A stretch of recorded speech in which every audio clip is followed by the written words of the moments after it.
ನಮಸ್ಕಾರ. ಇವತ್ತು ನಾ ಮಾತಾಡ್ತಾ ಇರೋ ಚಿತ್ರ ನಾಗತಿಹಳ್ಳಿ ಚಂದ್ರಶೇಖರ್ ಅವರ ಅಮೆರಿಕ ಅಮೆರಿಕ. ಈ ಚಿತ್ರ ಹಲವಾರು ಕಾರಣಕ್ಕೆ ನಮಗಿಷ್ಟ. ಈ ಚಿತ್ರ ಹಲವಾರು ಕಾರಣಕ್ಕೆ ತುಂಬಾ ಮಹತ್ವವಾದ್ದು ಕನ್ನಡ ಚಿತ್ರರಂಗದ ಮಟ್ಟಿಗೆ. ಯಾಕೆ ಅಂತ ತಿಳ್ಕೊಳಕ್ಕಿಂತ ಮುಂಚೆ ಈ ಚಿತ್ರದ ಪ್ಲಾಟ್‌ಗೆ ಹೋಗೋಣ. ಈ ಚಿತ್ರದಲ್ಲಿ 3 ಜನ ಸ್ನೇಹಿತರಿರ್ತಾರೆ. ಶಶಾಂಕ್, ಸೂರ್ಯ, ಭೂಮಿಕಾ. ಈ 3 ಜನನು ಬಾಲ್ಯದಿಂದ ಒಟ್ಟಿಗೆ ಬೆಳೀತಾರೆ. ದೊಡ್ಡವರಾದ್ಮೇಲೆ ಶಶಾಂಕ ಇದ್ದಕ್ಕಿದ್ದಾಗೆ ಇವ್ರನ್ನ ಬಿಟ್ಟು ಅಮೆರಿಕಾಗ್ ಹೋಗ್ತೀನಿ ಅಂತ ಹೇಳ್ತಾನೆ. ಸೂರ್ಯಂಗಾಗ್ಲಿ ಭೂಮಿಗಾಗ್ಲಿ ಇವ್ನಲ್ಲಿ ಹೋಗೋದ್ ಇಷ್ಟ ಇರಲ್ಲ. ಭಾರತದಲ್ಲೇ ಏನಾದ್ರು ಸಾಧನೆ ಮಾಡ್ಬೇಕು ಅನ್ನೋ ನಿಲುವು ಸೂರ್ಯಂದು. ಆದ್ರೆ ಶಶಾಂಕ ಅಮೆರಿಕ ಒಂದು ಅವಕಾಶಗಳ ದೇಶ. ಅಲ್ಲಿ ಹೋದ್ರೆ ನಾನು ಚೆನ್ನಾಗಿರ್ತೀನಿ ಅಂತ ಹೇಳಿ ವಾಪಸ್ ಬರ್ತೀನಿ 2 ವರ್ಷ ಆದ್ಮೇಲೆ ಓದ್ ಮುಗಿಸ್ಕೊಂಡು ಅಂತ ಹೇಳಿ ಹೋಗ್ತಾನೆ. ಸೂರ್ಯಂಗೆ ಬಾಲ್ಯದಿಂದಲೂ ಭೂಮಿ ಅಂದ್ರೆ ಇಷ್ಟ ಇರುತ್ತೆ. ಆದ್ರೆ ಅವನು ಯಾವತ್ತೂ ಪ್ರೇಮ ನಿವೇದನ ಮಾಡ್ಕೊಂಡಿರಲ್ಲ. ಮಾಡ್ಕೋಬೇಕು ಅಂತ ಎಷ್ಟೇ ಪ್ರಯತ್ನ ಪಟ್ರು ಆಗಿರೋದಿಲ್ಲ. ಆದ್ರೆ ಅವನು ಪ್ರೇಮ ನಿವೇದನೆ ಮಾಡ್ಕೊಳಕ್ಕೆ ಕಾಯ್ತಾ ಇರ್ತಾನೆ.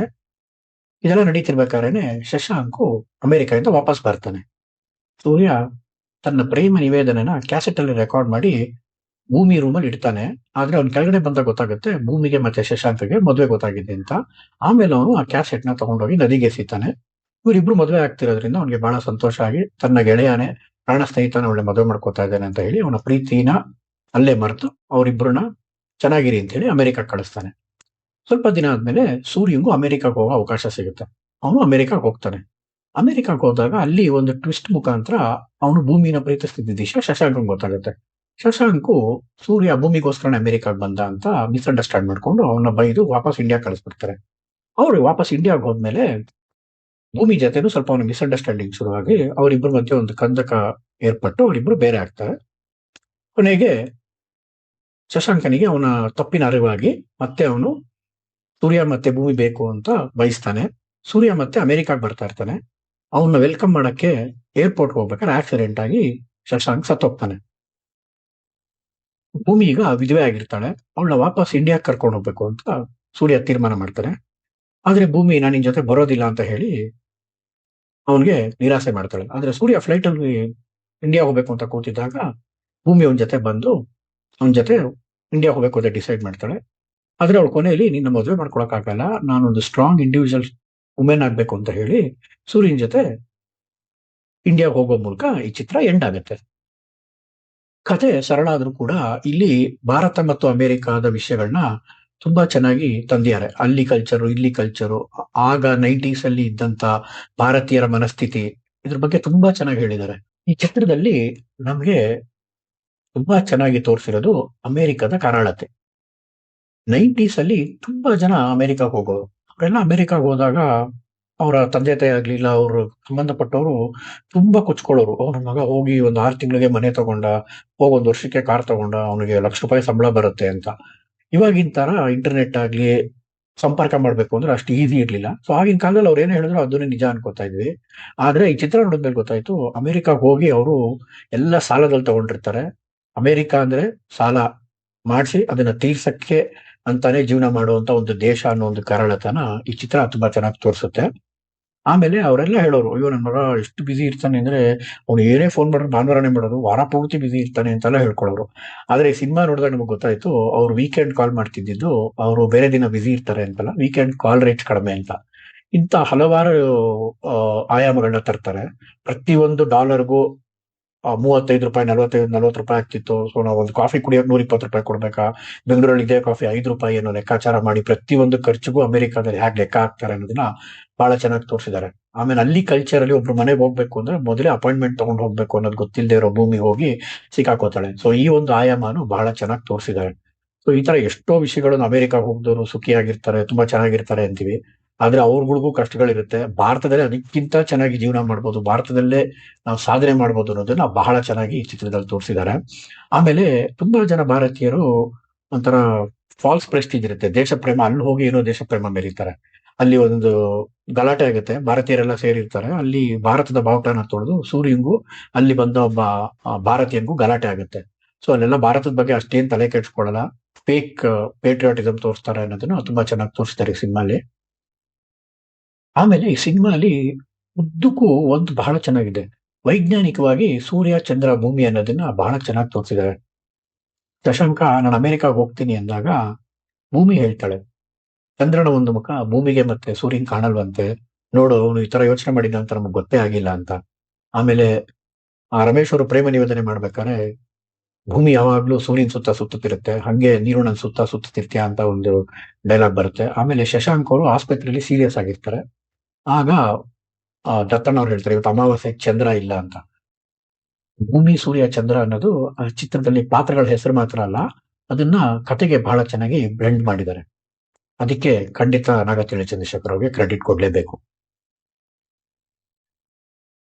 ಈ ಸಿನಿಮಾಲಿ ನಮ್ಗೆ ಬಹಳ ಕಾಡೋದು ರಮೇಶ್ ಅವ್ರ ಆಕ್ಟಿಂಗ್. ಅವರ ಮುಖ ಭಾವನೆಯಲ್ಲಿ ಬಹಳ ಅದ್ಭುತವಾಗಿ ನಟಿಸಿದ್ದಾರೆ.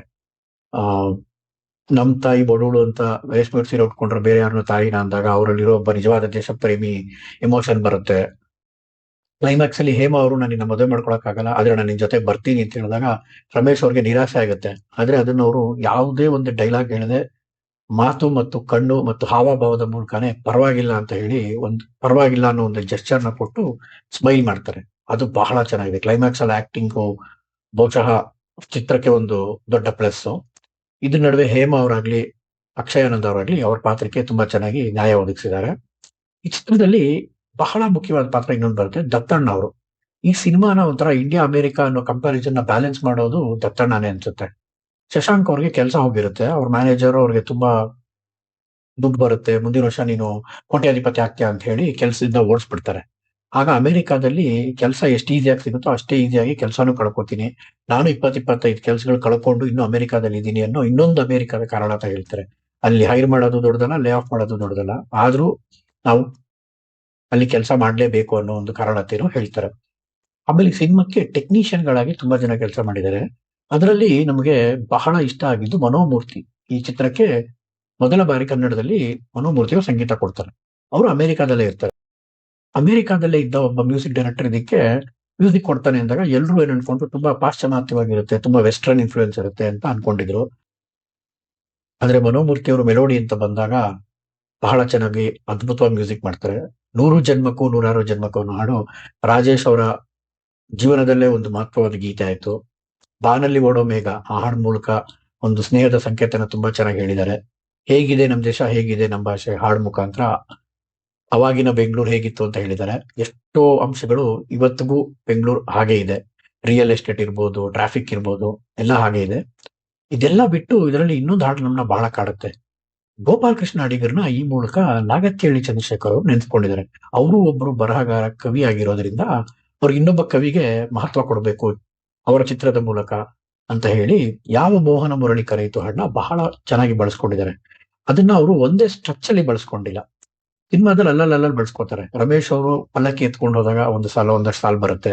ಆಮೇಲೆ ಶಶಾಂಕ್ ಅವರು ಸತ್ತೋದ್ರು ಅಂತ ವಿಷಯ ಹೇಳಿದಾಗ ವಿವಶವಾಯಿತು ಪ್ರಾಣ ಪರವಶವು ನಿಶ್ಚೇತನ ಅಂತ ಹಾಡು ಬರುತ್ತೆ. ಸೊ ಆ ಹಾಡನ್ನ ಬಹಳ ಸಮರ್ಪಕವಾಗಿ ಬಳಸ್ಕೊಂಡಿದ್ದಾರೆ. ಅಂಡ್ ಈ ಚಿತ್ರದಲ್ಲಿ ಅದು ಪ್ಲೇಸ್ ಮಾಡಿರೋದು ಬಹಳ ಅದ್ಭುತವಾಗಿದೆ.